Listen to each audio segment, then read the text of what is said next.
kunyari ikaw, papasok sa portal yung isang kongresista. Pagpasok sa portal, ang mag-approve doon ay yung small committee. Kunyari, sasabihin ng kongresista sa portal, kailangan ko po ng ganitong halaga flood control projects. So ngayon, ang magdedesisyon yung small committee. Nagulat ako doon dahil first time ko narinig. Meron palang ganong small committee under Martin Romualdez. Senado tatalima sa desisyon ng Korte Suprema sa impeachment ni Vice President Inday Sara Duterte. Walang balak ang Senado na mag-convene bilang impeachment court laban kay Vice President Inday Sara Duterte matapos ideklara ng Korte Suprema na labag sa konstitusyon ang reklamo ng Kamara. Ayon sa Senate President Escudero, pinal at agad ipapatupad ang desisyon ng korte at anumang pagsuway ay maaaring magdulot ng constitutional crisis. Magkakaroon pa rin ng caucus ang mga senador upang pag-usapan ang susunod na hakbang, gaya ng ginawa sa kaso ni dating Chief Justice Renato Corona noong 2012. Partner ba dong? Ganda ng Chis Escudero. Alam mo, tama si Chis eh. No? Tama yung posisyon niya na ipagpaliban, wag madaliin. Kasi alam niya, nabasa niya eh. Sasabit, no? Na alam niya yung na nagpasa si BP Sara, yung kampo ni BP Sara sa Supreme Court. Alam niya yung palpak itong kahit papano no, si Chis Escudero, may talino rin naman taglay. Alam nyo, hindi ka naman makakadagit ng isang heart evangelista kung hindi mo madada. Wow! Heart talaga, ha? Di ba? Kita nyo naman mga naging ni Heart, Jericho Rosales. Kahawig ba siya ni Jericho Rosales? Layo. Malamang hindi. Malamang nadaan niya sa talino. Correct. May talino naman si Quezon. Kaya lang, yun na nga, no, alam naman natin na hinintay niya talaga yung resulta na, eto pa, ulit-ulit ako rito, pasensya na kayo mga viewers. Sige partner, parang hindi ka naman sirang plaka. No? Hindi ako sirang plaka dyan. Hinintay niya lang talaga yung resulta ng eleksyon. Correct. Makikita niya na maraming sumusuporta sa mga Duterte. Yung next na move niya ay papabor sa Duterte. Ayan. Kung nagkataon na dalawa lang ang pumasok, si Bongo lang tsaka si Bato. Tibag. Wala po. Lahat yan, pabor na dun sa pinagweweteran niya. Correct. Pero natutuwa ako, congratulations. Bagamat natutuwa ako sa Senate President, hindi naman nakakatuwa tong mga tatlong itlog. Alam nyo, sumunod po kayo sa Supreme Court. Correct. Supreme Court, kasi kung kayo mismo, mga mambabatas, gumagawa kayo ng batas, hindi nyo susundin yung interpretasyon, taga-interpret ng batas. Ano mangyayari sa bayan natin? Di po ba? Kayo na nga, alagad na nga, gumagawa na nga kayo ng batas. Correct. Tapos gusto nyo, pag iba yung interpretasyon sa inyo, hindi pabor sa inyo, wag natin sundin yan. Kasi hindi pabor sa amin. Hindi po ganyan ang rule of law. Ayaw mo man at gusto, magiging akin ka. Ganun dapat, di ba?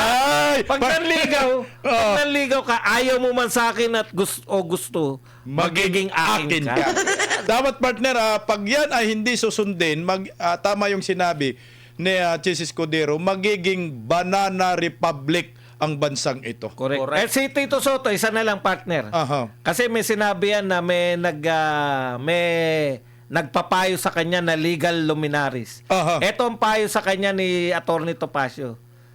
Ang mga naniniwala sa sabi-sabi, walang bait sa sarili. Correct. Yan, kasabihan Tagalog yan, partner. Correct. Naririnig ko yan.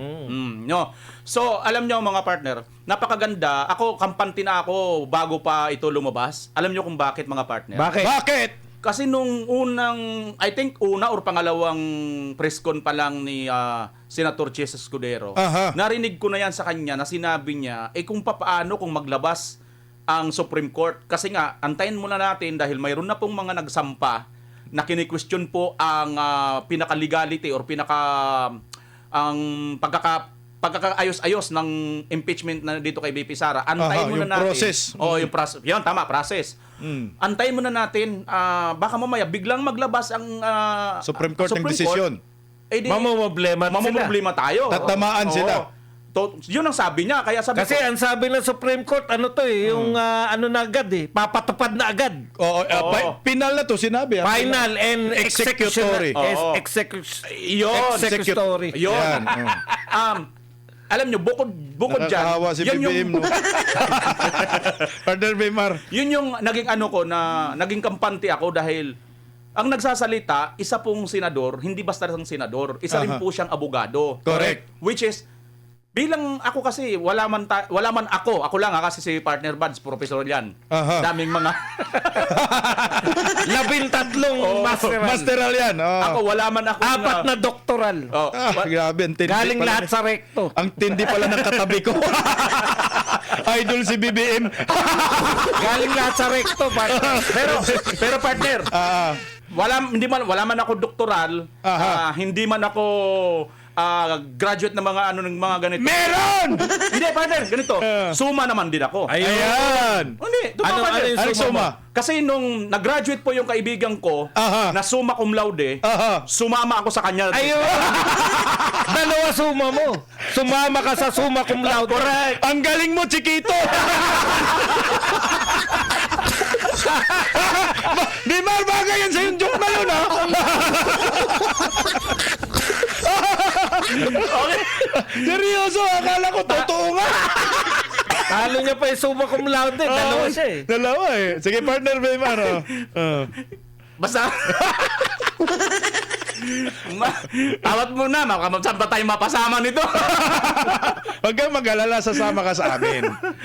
Okay, so nakampante ako dito kay Senator Chess Escudero kasi nga siya mismo may sabi niyan at basic naman yan at ano naman talaga yan sa isang abogado na lagi pong nakabatay po lahat ng mga sasabihin sa saligang batas. So, kampante po ako dahil mayroong sinabi si Senator Chess Escudero that time nung bago pa ito lumabas ng mga decision. Kaya ngayon, nang naglabas na ng decision, wala na. Talagang, ano ba? Tapos na. Marami pa kasi mga senador, bago pa kasi maglabas din si Senator Chess Escudero, kamukha nito ng mga congressman nito, pati itong si 8080 pinanganak.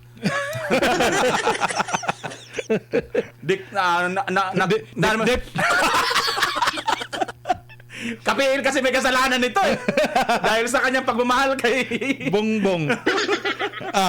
Ayun, so yun yung naging ano natin dito, naging basihan natin dito na mayroon pa rin pala tayong pag-asa. Bukod Correct. doon sa napansin ng ating partner buds na tiningnan lang, alam nyo, lahat naman, everybody, possibility naman lahat. Everybody happy.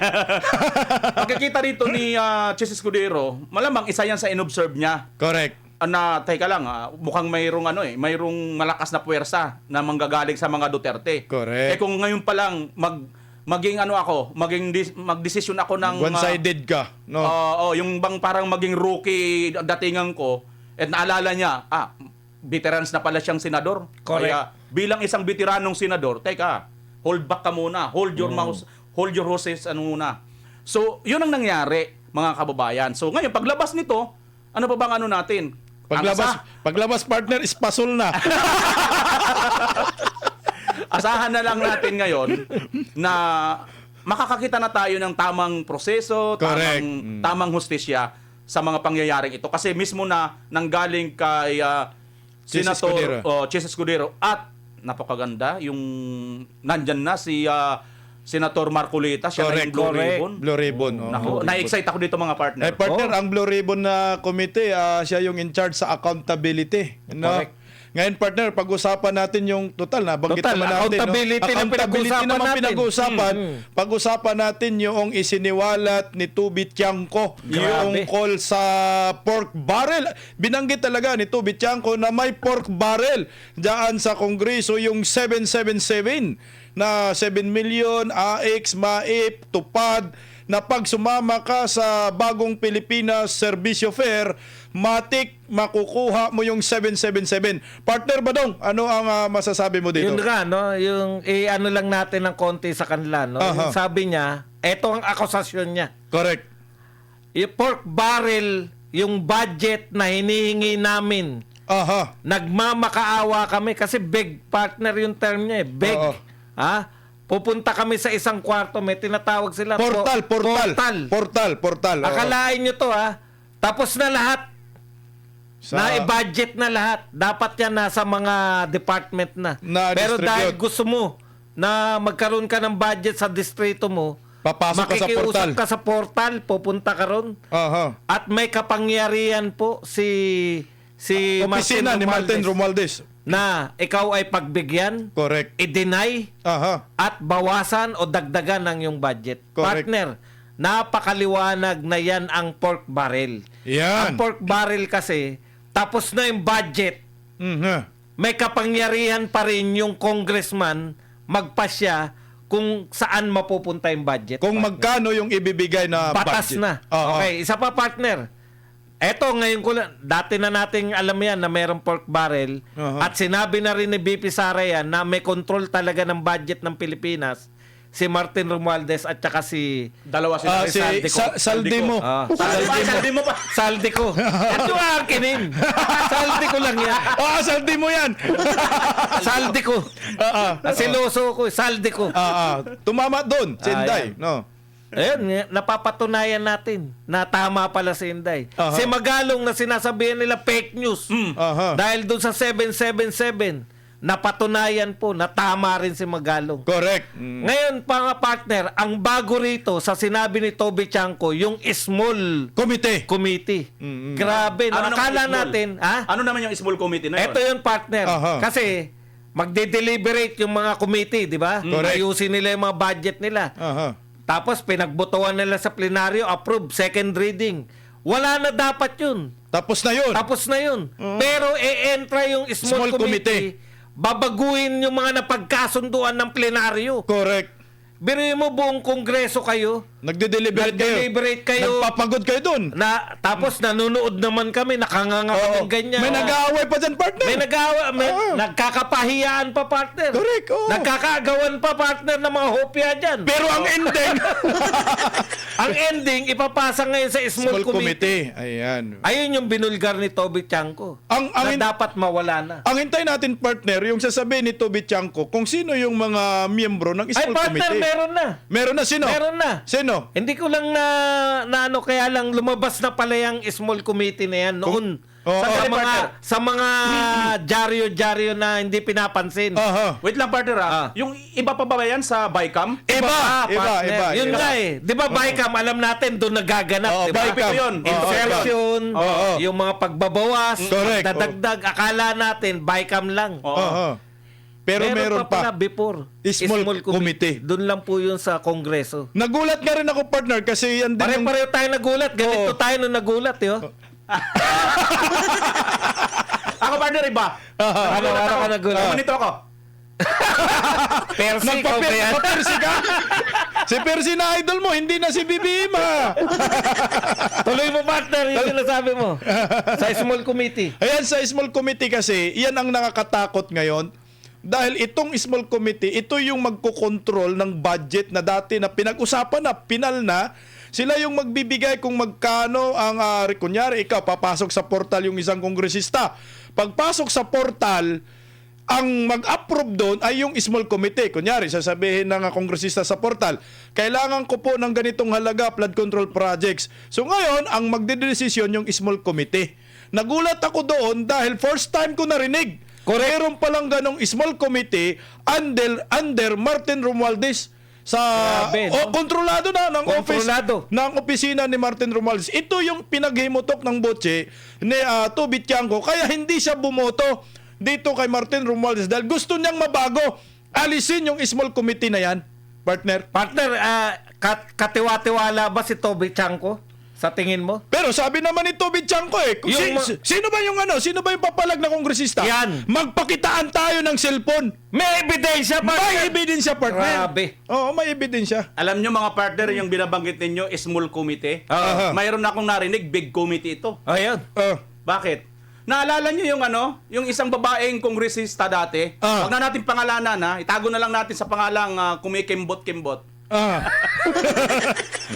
Nabanggit niya doon, yung BICAM daw, napirmahan na yon ng technical committee. Aha. Ayun. Oh, yun. Kaya, bukod pa pala dun sa small committee, may big committee pa pala. Yun yung mga technical committee. Yun yung technical committee. Na, Pwedeng magbago. tapos na yung BICAM ha. Aha. Nablangko na nga eh. Aha. 'Di ba? Yun nga yung nireklamo noon sa Supreme Court. Pumirma sila lahat ng Pumirma blanco. ng blanco. May magpupuno nun. Yung technical committee. Yun. Ayun. Committee. So, Tama pala partner. Ito lang. partner, no? Oh. Tama ka dyan. Tama. Pwedeng mag-imbestiga ang Blue Ribbon Committee ni Marcolita. Merong big committee, yun yung technical committee na tinutukoy mo. Oo. At small committee na sinasabi ni Toby Tiangco. Pwede pagsamahin dyan, panigurado may kulong. Partner, dapat matahi-tahi natin to. No? Correct. Ito kasing sinasabi natin, kaya pala nagkaroon ng anomalya sa budget ng 2025. Aha. Kasi meron pala sila, o sige, pirma na lang kami. Ipaubaya na natin yan doon sa komite na magpupunan yan. Correct. Tapos hindi nila napansin na napagbigyan nila na meron palang mga blanco yung napagbigyan nila na nagkataon na si Ungab. Oo. Tingnan mo, partner, no? Kaya Diba? dugtong-dugtong yung mga krimen nila, partner eh. Oo. Tungkol dyan sa budget eh. Kaya ngayon, ang tingin natin, lumiliit na yung pinakusan nila na confidential fund. Kayo pong mga dilawan, kakamping, at mga makakaliwa, Aha. no? Na hindi naman talaga kayo totoong kakampi ni Marcos. Correct. Dahil kayo po ay kaya nyo inuuna lang. Alam na, may mga pronouncement yung mga yan. Inuuna lang ang mga Duterte. Kasi malakas, no? Oh, malakas kasi. Nakikisama kayo sa mga Marcos Aha. dahil inuuna nyo Duterte para pag napabagsak na yung mga Duterte, kaya nyo ng Marcos. Kaya nyo yung Marcos. Oo. No? Pero ito lang ang masasabi ko sa inyo, nalalantad pati kayo dito. Correct. Hindi kayo kumikibo sa mas malalaking krimen. Hindi kayo kumikibo sa mas malalaking pera na may katiwalayan. Correct. Pero nakapokus kayo talaga lang sa mga Duterte. Kaya lahat yan, political lang yan lahat. Kaya nga, partner, ang lumalabas ngayon na opposition, ang mga Duterte talaga. Kasi tayo yung mga nagkikriticize, nagpupuna kung ano ang nangyayari sa lipunan. So yung mga sinasabi na kami mga kaliwa, kami ang tunay na oposisyon, hindi sila tunay na oposisyon. Correct. Kayo ay piki. Ang totoong oposisyon, yung mga Duterte supporters, Duterte block sa Senado, at Duterte block din sa Kongreso. Pero partner, kung tayo man ay bumibira, no? Constructive. Constructive. Aha. Hindi po yung para ibagsak ang Pilipinas. Correct. partner. Oo. Iba kasi yung pumupuna ka para ibagsak mo ang Pilipinas. Aha. Kasi mamanahin ni BP Sara yan, bakit namin wawasakin Aha. ang Pilipinas na alam namin pamumunuan sa 2028 ni BP Sara? Correct. Correct. Kasi hindi na nila kayang pabagsakin si Vice President Inday Sara. Naon siya may ng impeachment. Wala Kaya nga na. sabi nga ng isang dilawan na si Richard Didarian, yung meron ng kaso ngayon doon sa Supreme Court. Ng, Ano sinabi, ang partner? sabi niya, pag hindi ninyo mapabagsak ang mga Duterte, pag makabangon ang mga Duterte, yari tayo. tayong lahat. Talagang yari kayo. Sama-sama kayong bumaon. Yun yung ano yun yung problema dito sa mga ito no. Itong mga yung mga demonyo na nagbabalat kayo talaga sa ano no. Kasi kita nyo naman mga kababayan, nagbabalat ano sila tupa, yung mga leon, yung mga ano diyan, yung mga maninila, yung mga lobo. Aha. Nagbabalat tupa sila sa pamamagitan ng pagsakay nila sa isang balotong bangkang buslot.